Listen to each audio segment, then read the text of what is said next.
soo orday nin walba soo orday akoon intuu soo furto qaaran keena meeshaan masaajid lama dhisayo meesha oo kaliya loo safay.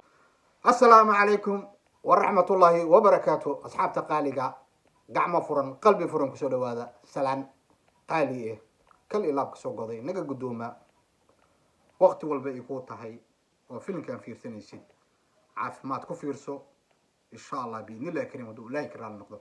haddana ugu cusubtan waxaan ku leenahay subscribe-ka like-ta iyo share-kaba intaas insha Allah iyo qoraalka quruxda badan waxa fikrada qabtid noo reeb insha Allah duu leeyahay. waxaan ka hadli doonaa Sharma Boy walaashiis oo ka soo hadashay dhibaatooyinka lacagaha qofka codsanin loo aruurinayo. horta Soomaalida waxa waaye waa dad isgarab qabtaan nahnay, laakiin horta waxa ka horeysa garab isqabashada qofka baahida inuu asiga soo gudbisto. qofkan caawado ku dhaho caawi, qofkan caawina u baahan yahay hadaa maqasho caawi, laakiin waxa u maleysaa mar walbo inaan degdegayno iyadoo qofka tusaale oo wax na soo weydiisanin inaan ku degdegayno. maxaa la yiraahdaa dad dana kale amba qofkii inaan ku bahdilaysid laga yaabaa. qofkan waa fanaan Soomaaliyeed, waa fanaan muctaram ah, waa fanaan dhalinyarada Soomaaliyeed kamid ah. bari waxay ku tahay Sharma Boy wax loo aruunayo wax fiican kuma ahna asiga naftiisa. marka qofka sharaftiisa dadnimadiisa meel ha uga dhicin adigoo wanaajiis dhehaysid. kullay walaashiis fikradeeda nala daawado insha Allah haduu ilaahi karaan noqdo.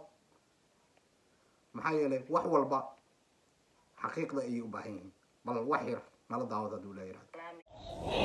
السلام عليكم ورحمة الله وبركاته. halka waxaan ka salaamayaa Soomaaliyeed Maxamed oo dhan idilkeen meel kasta aad ku nooshiin dalka iyo dibadda. aniga ah Xafsa Cabdinaasir Maxamed Barre oo Sharma Boy walaashiis hooyadiis iyo aabiis dhaleen.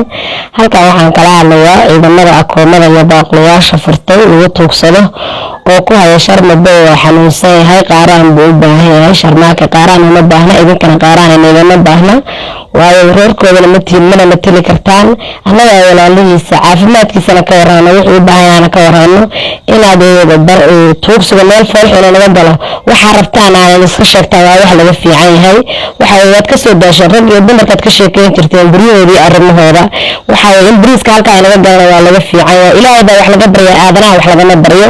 beenta iyo akhlaaq xumada iyo dhaqan xumada inaad ilmihiina ku korisaan lacagta xaaraanta aad aruursanaysaan waa wax laga fiican yahay. maharadii haddii inaga daysan yihiin si kale loo daartaa. Sharma anaa walaashiisa anaa la jooga, caafimaadkiisa iyo xaaladiisa anaa ka warraya. ilaa idinku waxba inaga gelin, waxba isku ayna in aqoon aad ka warbixisaan oo haddana war been aad ka bixisaan waa laga fiican yahay. intaa waa inaga xishoonanaa. falaqeyntiina meel xun bay maraysaa. ilma adeeryaalo waa laga xishoonanaa inaad annaga leefkana keentaan oo aad baraha bulshada aan ka hadalnaha nagu kalifina. hadaladiina bacaacda wayna dhigaysaa, naga xishooda. nimanka iyo naagaha akoomada furtadaan la yaabanahay inaad xishootaan baa loo baahan yahay. markaad akoomada furanaysaan aad ku tuugsanaysaan annaga dhagaha ma leeyihin, caqligana ma leeyihin, dadkuna waa in daawanayaa. haddaase tuugsanaysid wax cad oo ruuxa lagu tuugsadaa. Sharmaaka waa nin qaran oo waa nin Soomaaliyeed oo dhan ka dhaxeeya. wuxuu u baahan yahay wuxuu rabo iyo wuxuu doonayana hawl idinka laga kaashanaya ma aha. waxaan idinka codsanaynaa inaad naga daysaan camalka aad naga dhigateen, meheradaha aad naga furateen inaad naga daysaan baa naga xishoonaynaa. Sharmaake wuxuu doonaya ama inuu la soo xiriiro ama doonaya ama inuu wax taro doonaya ama Soomaalinimo ku caawinaya. lambaro leeyihiin, guryo leeyihiin, dad bay leeyihiin, laakiin naag walba soo orday, nin walba soo orday akoon intuu soo furtay qaaran meeshaan masaajid lama dhisayo. meeshaan nin sariir yaalo oo dhaawac oo kaliya loo safeynayo looma qaaraabayo. Sharmaaka idin rasuulka ma tihiin, idin ma leeyahay inuu baahna. qofka inaga sarreeyana inaad ka dabaa liflifataan waa laga fiican yahay. hadalka beentana waa laga sheegtay waa sax. horta salaanta waa ka qaadnay waa sax. Sharmaaka waa nin Soomaaliyeed, Sharmaaka waa nin sharaf leh, Sharmaaka waa nin dhalinyaro soo baxayo. qofka wuxuu ahayn lagama dhigo xaqiiqda markii la sheego. maxaa yeelay qofka wanaagiisa iyo sharaftiisa iyo cirdigiisa meel loogama dhaco. war Soomaaliyeed xishooda. maxaa yeelay akoonna u samaysatid nin dhalinyaro ah oo sharaf leh ha bahdilin. wuxuu ahayn ka dhigin. waxaan lagu soo weydiin hasiin qofkan soomaalinimo ma ku caawinaysaa bal u ducey walaalihiis waa la wada yaqaanaa sharmaake ehelkiis waa la yaqaanaa taleefankiisaa taqaanaa la xiriir xaaladiisa caafimaad wareyso marka laakiin waxyaalaha qaarkiis ha sameyn haddii maanta aad samaysay ay kaa naqatay adigoo wax wanaajinaysid war soo fadhiisid xataa waxaa tirahdaa war wanaag baan ka waday oo xumaan kama wadin walaalihiisaa joogo waa gacan dhaaftay hooyadiisii aabihiisii wehelkiisii kulli waa gacan dhaaftay ma sharaf bay kuu tahay sharafku maaha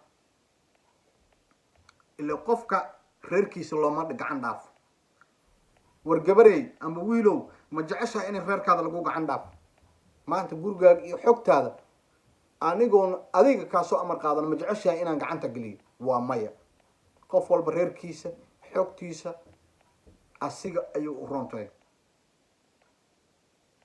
wiilkaas dhalinyarada wiilkaas qiimaha iyo qaayaha leh sharaftiisa ha ku dheelina walaalihiis ehelkiisa ahabay joogaan waxay ku leeyihin war yaa naga celiyay dadkan waxa waaye intaan lagu ahbin adiga isxisaabi horta intaan lagu xisaabin adiga isxisaabi maalin lagu xisaabi doonaa jirto laakiin xisaabta horteed adiga isxisaabi dad masaakiin haddaa wax u aruurinaysid masaakiin badan oo agoonaha joogto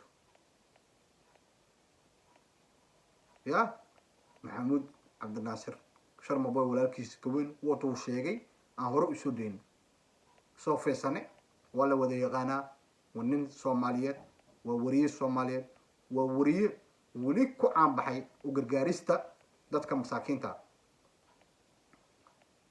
war wuxuu yidhi war waxaan aawadiin joojiye waxaa laga rabay dadkii sameynayay siday gabartan wax soo duubayso inaad buraha bulshada imaadiin dadkii ile maba la xiriirin haddaad la xiriirtiin waa in sheegi lahaayeene inaad soo fadhiisatiin macnaha ka rabtiin aa u sheegtiin lacagta aruurinayseen inaad wiil soomaaliyeed u aruurinayseen inaad fanaan soomaaliyeed u aruurinayseen macnaha ka rabtiin inaad qofka u sharxi kartid qofkana markaas apologist ila qofkii shalay gurigiisa ayaa u gacan dhaaftay marka apologist ku dhahay waa xaq gurigiisa ayaa u dhacan gacan dhaaftay gurigiisa qof walbana gurigeeda in loo gacan dhaafo ma jeclo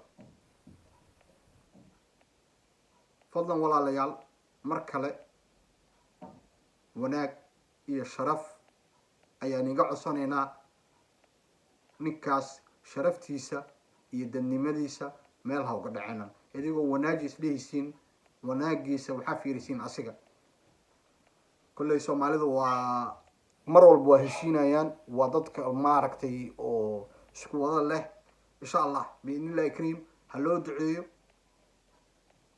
gabarta dhimato masaakiinta ha loo duceeyo intuu meesha ku dhaawacantana ha loo duceeyo asigana waa soo baxaya biidnillahi kariim hadduu la yiraahdo sharmaake sharmaboy iyo heer cabdinaasir dhammaantiin waa in wada salaamayaa salaan qaali sida ummadda soomaaliyeed u salaanteen anigana khaasatan inta wanaagga jecel anigoo ka mid ah inga soo qaaday salaan qaali ah inta wanaagga jecel ayaan in salaamayaa asalaamu calaykum markii hore asxaabta qaaliga sharafta badan qiimaha badan dhammaantiin oo ku wada xiran janaalkan mar kale salaan qaaliga guddooma intaan videogan video lamid aan ka kulmayna asxaabta qaaliga sidaas iyo subscribe leegta iyo sheerka iyo wixii fikradihiina noo reeb insha allah sidaas iyo maac salaamo biidni illahi kariim